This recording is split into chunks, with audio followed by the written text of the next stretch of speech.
उस भिखारी को सरकंडों के पास पीट कर मार डाला गया। हर तरफ खून था। गांव वाले वहां से गुजरते हुए जानबूझकर रास्ता बदल लेते। उन्हें वो जगह मनहूस लगती थी। लेकिन उस दिन के बाद गांव में अजीब घटनाएं होने लगीं। पहले सरपंच के घर की मुर्गी का गला किसी ने अजीब तरह से काट दिया। फिर गांव के एक शराबी ने सरकंडों के पास से गुजरते हुए एक साया देखा। गांव में अफवाह फैल गई कि वो भिखारी बदला लेने के लिए वापस आया है। काफी समय तक अंधेरा होते ही कोई भी घर से बाहर निकलने की हिम्मत नहीं करता था। मैं उस वक्त बहुत बीमार थी, बिस्तर से उठ भी नहीं पाती थी। ये सारी बातें मुझे पड़ोस वाली दीदी ने बताई थी। मैं ही उसकी अकेली दोस्त थी, क्योंकि उसका चेहरा खराब हो गया था। गांव वाले उसे किसी राक्षस की तरह देखते थे। बस मैं ही उससे नहीं डरती थी, इसलिए वो मुझसे बात करना पसंद करती थी।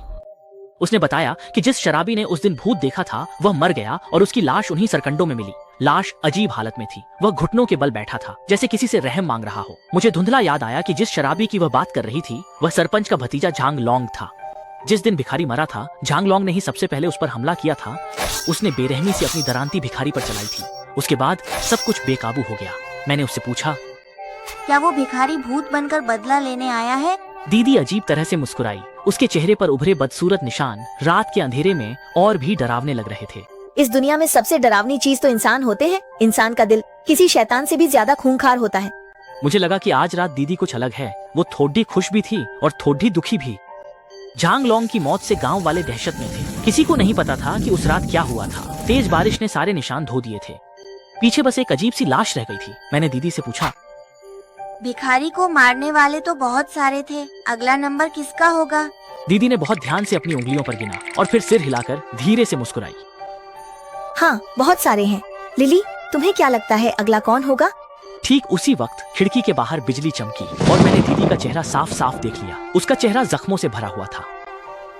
शून्य भाई ने तुम्हें फिर मारा? शून्य भाई दीदी का पति था। वो एक लंगड़ा आदमी था जिसका मिजाज बहुत खराब था और वो अक्सर हाथ उठाता था।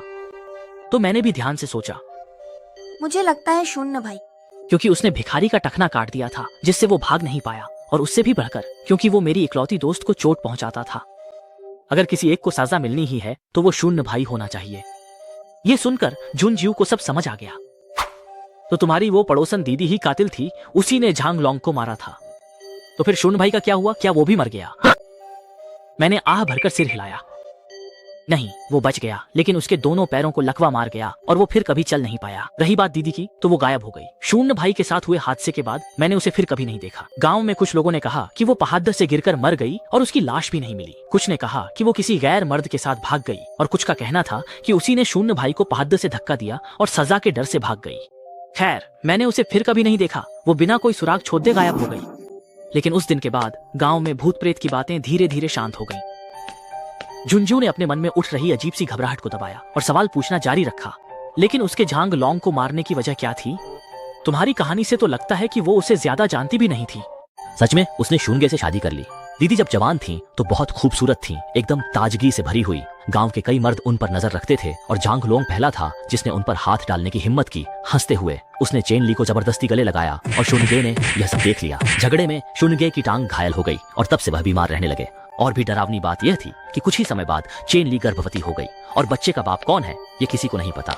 इस समय तक शुनगे की असली फितरत पूरी तरह सामने आ चुकी थी। चैन ली के लिए उसकी शुरुआती दिलचस्पी कब की खत्म हो चुकी थी। उसने चैन ली को इतनी बेरहमी से पीटा कि उसका गर्भपात हो गया। बाद में चैन ली ने जलते हुए लोहे के टुकड़े से अपना चेहरा खुद ही जला डाला और गांव वालों की नजर में वह पागल औरत बन गई। और चेन ली भिखारी से मिल चुकी थी। मैंने कई बार देखा कि वह भिखारी से कुछ कह रही थी। उसका चेहरा बहुत भावुक लग रहा था, लेकिन जैसे ही मैं वहां गया वे दोनों चुप हो गए, बस मुझे देखने लगे। उनकी नजरों में कुछ जटिलता थी। तो शायद वह भिखारी की भी दोस्त थी। वह अपने दोस्त का बदला ले रही थी और साथ ही अपना भी बदला ले रही थी। लेकिन आखिर चैन ली गई कहाँ? क्या वह सच में अभी भी जिंदा है? यहाँ तक कि जब मैं 15 साल का था मेरे पापा ने शराब के नशे में एक बात कह दी, तुम्हें याद है गांव का वो पागल, वही जो अक्सर तुम्हें ढूंढने आता था।